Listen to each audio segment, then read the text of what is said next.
People think that the car gets them in trouble. Most of the times, it's not even the car, it's the loan. And sometimes you can have a smart car become a financial stupid decision. Welcome back to the channel. Please make sure to like, comment, and subscribe for the YouTube algorithm. Hype the video, watch the full video. Let's jump straight into it. Most negative equity I've ever seen on one car, and it's a Toyota. It's right behind me. I'm gonna show you why, and I can't believe it. We all can't. All right, it's a 2025 Camry XSE. Rough condition. These are usually really nice cars. This one's got some things going on though. We got a cracked light, cracked bumper. It's taped on, got a dent.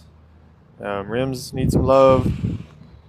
As you go along the side here, it's really, really dirty. Not a lot going on the back, not too bad. Panoramic roof. It's a nice car. The windshield is cracked. Yeah. This side's a little better. The headlight's intact. Gotta do better, bro. Still, again, really dirty. I'm not even gonna show you the inside, but it does have red leather. But it is, again, extremely filthy. All right, here it is, 2025 Camry XSE with 62,000 miles. The average miles in the market is 27,000 miles. Retail 29 on KBB, rough trade 23.5, and that's getting a little lower. But these folks owe $67,000, 67,000. So they're around 44,000, 45,000 upside down on a Camry. By far the most I've ever seen someone on a Camry too, though. And that's, I thought it would be a Tundra, but this is a Camry.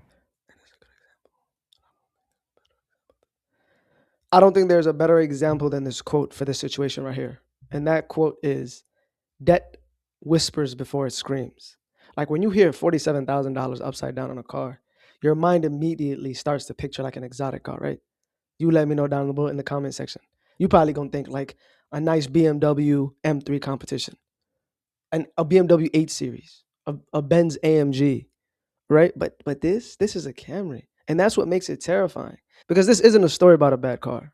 Like, it's a story of what happens when good financial habits are replaced with comfortable financial lies.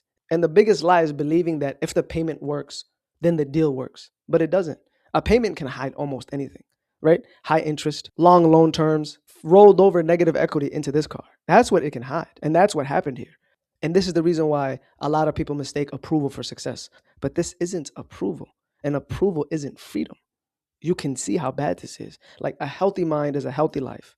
And you could tell how healthy a person's brain is or how they are psychologically by their cars that they own. If it's dinged up, if it's nasty and filthy inside, like he said, the hardest chains to break in life isn't even made of steel. I think it's made out of monthly payments.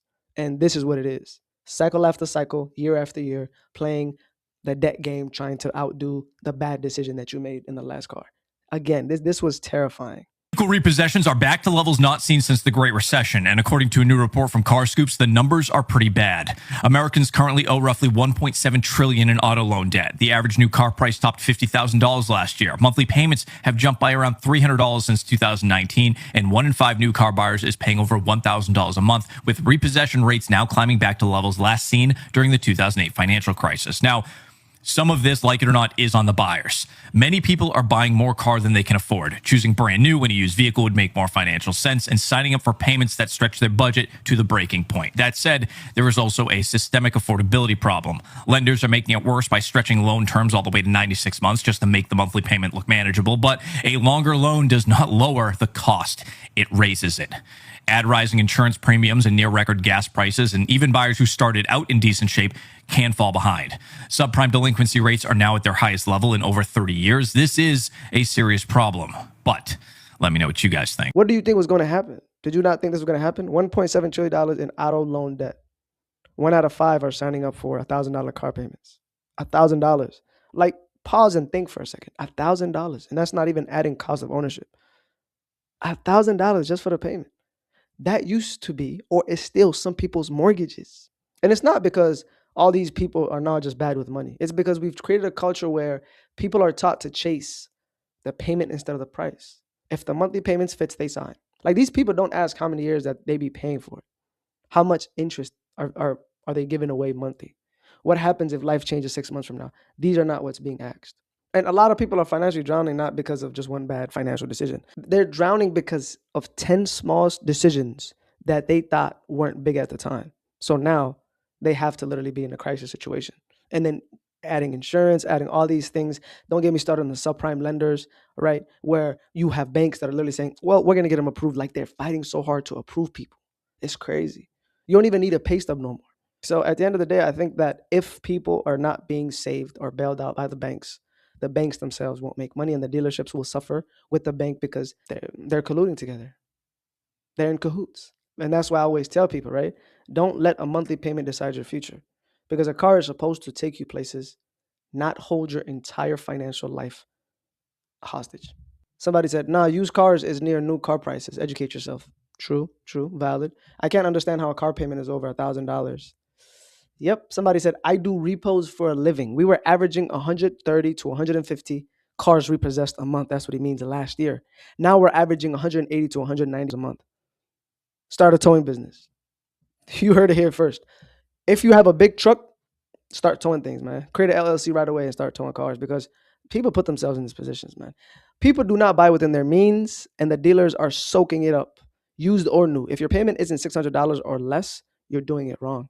I even think 600 is a lot in this economy. I ain't gonna lie to you. Saw an F-150 with a sticker price of 130,000 and about to pass out. Why are vehicles approaching the price of some houses in many areas? Because I think this is literally one big, huge humiliation ritual. Like, I think people just don't care, because to them, at the end of the day, newer means better, and status is always something that they will die for.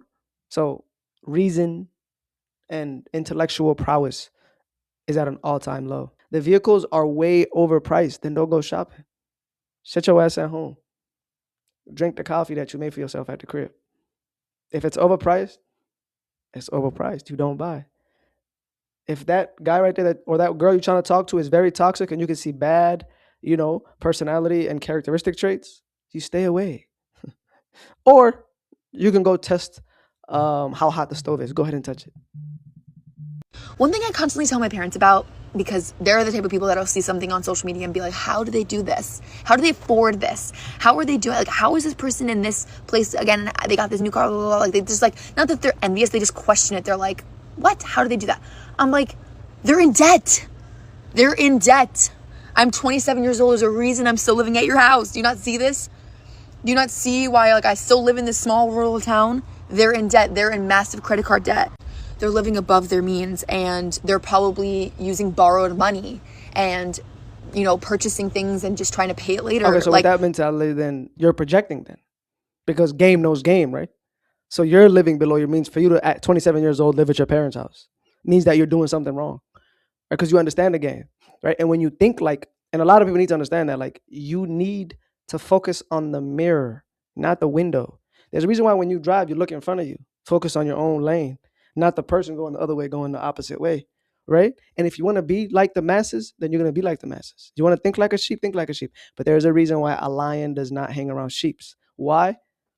That's dinner, of course. So, and also this mentality and this misconception that a lot of people are broke and are in debt is not true. A lot of people get money. A lot of people are making good financial decisions. It's a fallacy that you want to believe because, again, you want to project, right? But there's a lot of people that are doing good in life, that make good money, that have assets, are in a good financial position. And a good indicator would be a lot of you guys comment how you guys have paid off cars. You guys are almost done with your mortgage. You guys have, businesses. Some people comment that they're millionaires underneath my comments. So judging by the people that also watch me, I can see that a lot of people are doing good. But people want to put other people in this situation where it feels like this poverty Olympics, because they make themselves feel better. Oh, everybody's in debt, so that means I'm going to be in debt. You keep playing that game, you're gonna be living at your parents' house until you're 40. But let's see what she says though. That's what the majority of the country does. But, give and take a little bit. Don't put yourself in an immense amount of debt. But that's what most people do out here that we're questioning.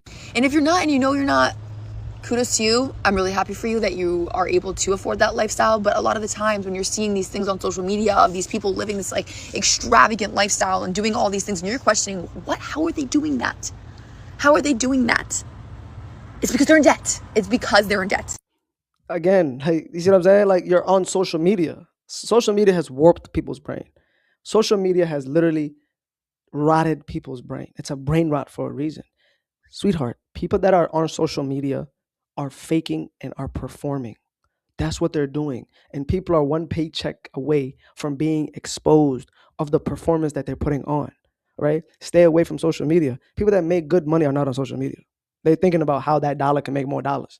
Social media has become this game of who can outdo people with money that they can borrow and going on vacations that is borrowed with credit cards that have high interest. A lot of people are not struggling.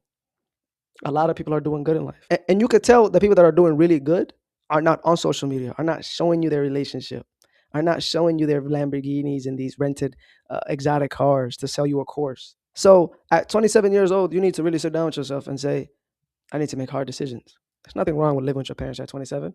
But the fact that you think that most people are struggling is the reason why you're living in that house and you won't get nowhere. Yes, I did bring my car into the dealership yesterday, and I said, my air conditioner is not working. He said, let me come take a look.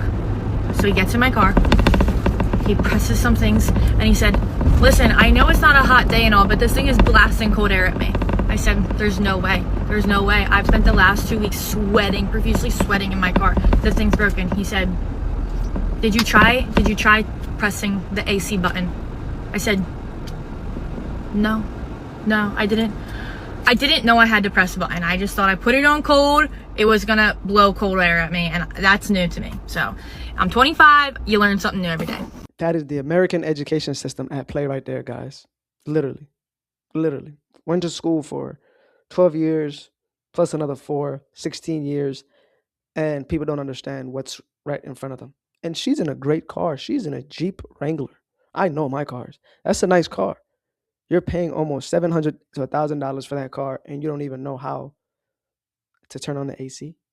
And that's the reason why I say there's something more profitable than oil, gas, information. That is ignorance. Ignorance is incredibly profitable. If you don't understand interest, someone profits. If you don't understand depreciation, someone profits. If you only care about the monthly payments, someone is going to make money. The less you know, the more expensive your mistake becomes. Because somebody could have took this girl for a ride and acted like they did something and charged her $200 to $300. And just also showed her, oh yeah, you also need to touch AC. See what I mean? And the world doesn't also charge you for being ignorant. It charges you for staying ignorant. Every financial lesson you refuse to learn eventually shows up as a bill. So what did we learn today, right? Today we learned that people are making expensive mistakes and they don't even know they're making them. Some people are upside down $47,000 on a Camry. You could have bought 2 Camrys for that price. And also, the same people that are playing these negative equity game are the ones that are getting their car took and are repossessed. So please do yourself a favor and don't be ignorant. Ignorant is going to lead you to a life where you might not retire and you're going to grow old working a job you don't like. So with that being said, guys, please do me a favor. If you made it this far, I appreciate you. Make sure to like, comment, hype the video. With that being said, be good, do good. I'll catch you on the next one. Peace.